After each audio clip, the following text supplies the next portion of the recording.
இந்த மனிதர்கள் எல்லாமே தினமும் எல்லாம் வல்ல இறைவனை கையெடுத்து கும்பிடுகிறார்களே, அந்த தெய்வத்தின் திருநாமத்தை பக்தியோடு உச்சரிக்கிறார்களே, மகான்களின் பக்தி சொற்பொழிவுகளையும் நேரம் காலம் மறந்து காது கொடுத்து கேட்கிறார்களே, அப்படி செய்வதால் அவர்களுக்கு என்ன நன்மைகள் வந்து சேரும் என்கிற ஒரு சந்தேகம் திடீரென்று தேவ ரிஷியான நாரதருக்கு ஏற்பட்டது. தன் சந்தேகத்துக்குரிய கேள்விகளை கிருஷ்ண பரமாத்மாவிடமே நேரில் கேட்டுவிட்டார். நாரதா, நீ கேட்ட கேள்விக்கான பதிலை என் வாயாலேயே சொல்லவா அல்லது அதை அனுபவபூர்வமாய் தெரிந்து கொள்கிறாயா என்று கேட்டார். ஒரு கணம் யோசித்த நாரதர், நான் அனுபவபூர்வமாகவே அதை அறிந்து கொள்கிறேன். அப்போதுதான் அது பற்றி 4 பேருக்கு நான் சொல்ல முடியும், அவர்களும் நம்புவார்கள் என்றார். அப்படியென்றால் கிழக்கு திசை நோக்கி செல். அங்கே ஒரு குப்பை மேட்டை காண்பாய். அதன் அருகில் நெருங்கி சென்றால் புழு ஒன்றை பார்ப்பாய். அது உன்னிடம் பேசும். இப்போது என்னிடம் கேட்ட கேள்வியை அந்த புழுவிடமே கேள், உனக்கு உரிய பதில் கிடைக்கும். இப்படி சொன்ன கிருஷ்ண பரமாத்மாவை வணங்கிவிட்டு தெற்கு திசை நோக்கி நடக்க ஆரம்பித்தார். நீண்ட தூரம் சென்றதும் ஒரு பெரிய குப்பை மேடு ஒன்றை பார்த்தார். அதை நெருங்கி போனார். கிருஷ்ண பரமாத்மா சொன்னது போலவே அங்கே ஒன்றல்ல 1000 புழுக்கள் இருந்தன.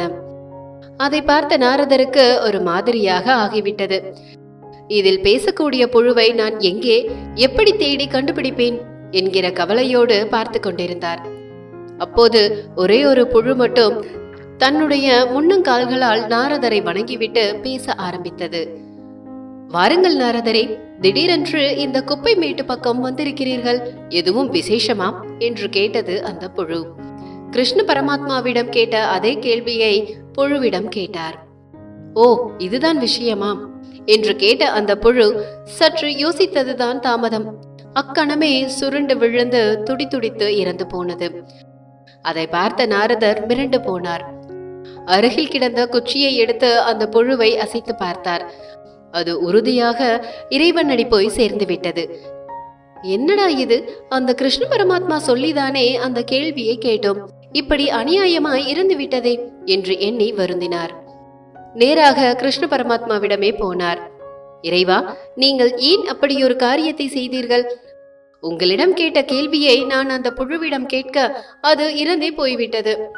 ஒரு அப்பாவி புழுவை கொன்ற பாவியாகிவிட்டேனே நான். இந்த பாவத்தை எந்த புண்ணிய நதியில் நீராடி தொலைக்கப் போகிறேனோ என்று புலம்பினார் நாரதர். நாரதா, இப்போது நீ மறுபடியும் ஒரு காரியத்தை செய்ய வேண்டும். இப்போது வடக்கு திசையில் போ. நீ போகும் வழியில் பாழடைந்த கோயில் ஒன்றை காண்பாய். அந்த கோயில் கோபுரத்தில் ஒரு புறா வாழ்ந்து வருகிறது. புழுவிடம் கேட்ட கேள்வியை அந்த புறாவிடம் கேள், உனக்கு உரிய விடை கிடைத்துவிடும் என்றார் கிருஷ்ண பரமாத்மா. இறைவன் தான் சொல்லிவிட்டாரே, காரணம் காரியம் இல்லாமல் அப்படி சொல்ல மாட்டார் என்று நினைத்த நாரதர் வடக்கு திசை நோக்கி பயணமானார். நீண்ட தூர பயணத்துக்கு பிறகு ஒரு பாழடைந்த கோயிலை கண்டார். வழிபாடுகள் இல்லாமல், பராமரிப்பு எதுவும் இல்லாமல் பாழடைந்து போய் கிடந்தது அந்த கோயில். மனிதர்கள் இறைவனை தேடி வரும் கோயிலுக்கு இப்படி ஒரு நிலைமையா என்று வருந்தியபடி அந்த கோயிலின் கோபுரத்தை நிமிர்ந்து பார்த்தார். கோபுரத்திலிருந்து பறந்து வந்த அந்த ஒற்றை புறா நாரதற்கு அருகில் ஒரு மரக்கிளையில் வந்து அமர்ந்தது. நாரதர் பேசுவதற்கு முன்பாக அந்த புறாவே பேசியது. மனிதர்கள் தேடி வராத பாழடைந்த கோயிலுக்கு நாரதர் வந்திருக்கிறீரே, என்ன விசேஷம் என்று கேட்டது அந்த புறா.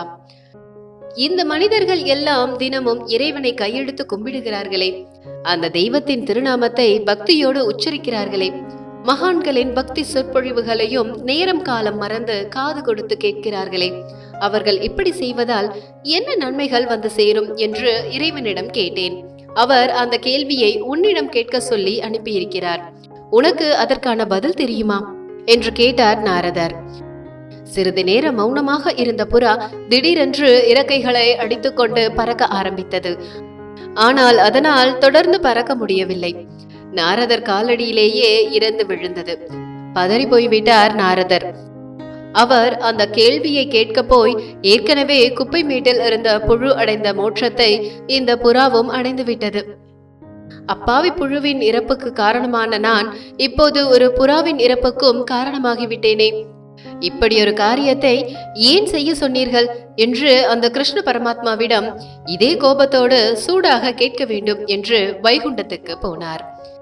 தன் முன்பாக கடுகடுப்பான முகத்தோடு வந்து நின்ற நாரதர் பேசுவதற்கு முன்பாக கிருஷ்ண பரமாத்மாவை பேசினார். என்ன நாரதா, அந்த புறாவும் இறந்து போய்விட்டதா? இறைவன் இப்படி கேட்டதில் நாரதருக்கு மேலும் அதிர்ச்சி. ஆனாலும் கோபத்தோடு பேசினார். சுவாமி, உங்களுக்கு தான் அந்த புறாவும் இறந்துவிடும் என்று தெரியுமே, வேறு எதற்காக அப்படி ஒரு காரியத்தை என் மூலம் செய்தீர்கள்? இந்த பாவங்களை எல்லாம் நான் எங்கே போய் தொலைப்பேன்?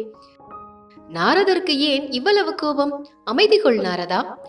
இங்கே காரணம் காரியங்கள் இன்றி எதுவும் நடக்காது.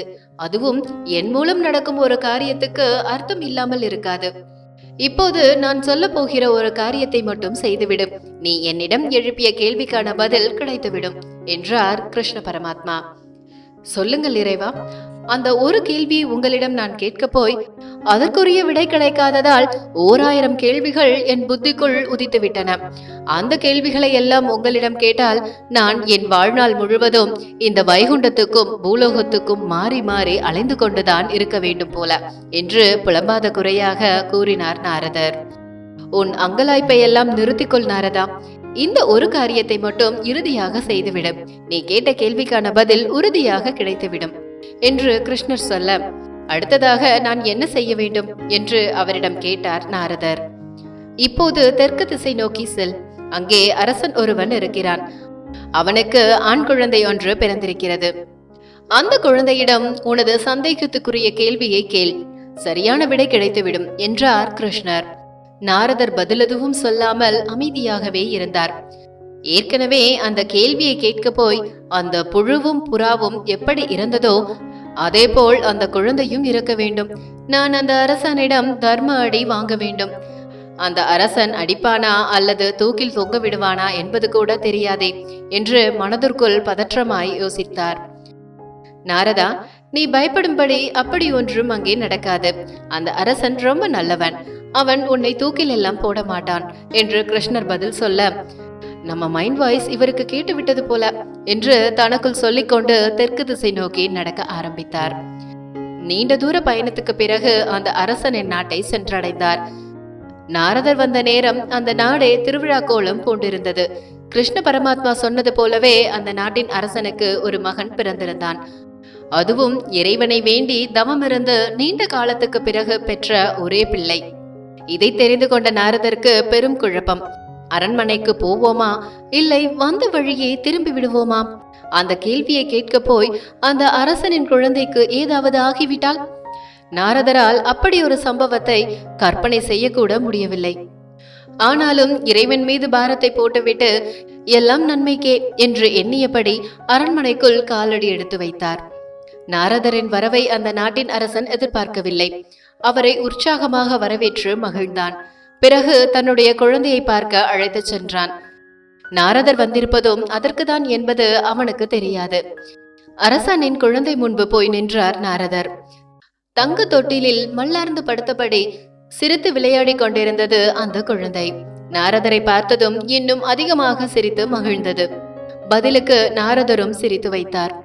இதுவே இந்த குழந்தையின் கடைசி சிரிப்பாக இருந்தால் என்ன ஆவது என்று மனதுக்குள் பதறினாலும் தன்னைத்தானே தேற்றிக்கொண்டு புழுவிடமும் புறாவிடமும் கேட்ட அதே கேள்வியை கன நேரத்தில் அந்த குழந்தையிடம் கேட்டுவிட்டு சட்டென்று திரும்பி 2 அடி விலகி நின்றார்.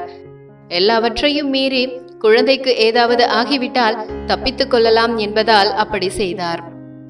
நல்ல வேளை, நாரதர் நினைத்த மாதிரி அந்த குழந்தைக்கு எதுவும் ஆகவில்லை. மாறாக அங்கே ஓர் அதிசயமே நிகழ்ந்தது. அதுவரையில் தொட்டிலில் படுத்து கிடந்த அந்த குழந்தை பாலகனாக மாறி தொட்டிலிருந்து கீழே இறங்கி வந்தான். அடுத்த சில நொடிகளில் தேவனாக மாறி நாரத மகரிஷியை கையெடுத்து கும்பிட்டான். நாரதருக்கு ஆச்சரியம் தாங்க முடியவில்லை. வியப்பில் விழிகள் விரிய அவனை பார்த்தார். பிரபு, நான் வேறு யாரும் அல்ல. நீங்கள் குப்பை மேட்டில் ஒரு புழுவை கண்டீர்களே, அதே புழுதான். நீங்கள் அந்த குப்பை மேட்டின் பக்கம் வந்த மகிமையால் நான் அடுத்த பிறவியில் புறா ஆகும் பாக்கியம் பெற்றேன். அந்த புறாவின் பிறவியிலும் தங்களின் அருட்பார்வையால் இந்த அரண்மனையில் இளவரசனாக பிறந்தேன். அந்த பிறவியிலும் தேவ புருஷனாகிய உங்களது கடைக்கண் பார்வை பெற்றதால் இப்போது தேவனாகும் பாக்கியம் பெற்றிருக்கிறேன். அனுதினமும் இறைவனை தொழுவதாலும் இறை சிந்தனைக்கு என்னை ஆட்படுத்தி கொண்டதாலும் தங்கள் மூலம் இப்படியொரு தெய்வ பிறவியை அடைந்திருக்கிறேன். உங்களுக்கு நன்றி. இப்படி சொன்னவன் அங்கிருந்து தேவலோகம் நோக்கி பறந்து போனான்.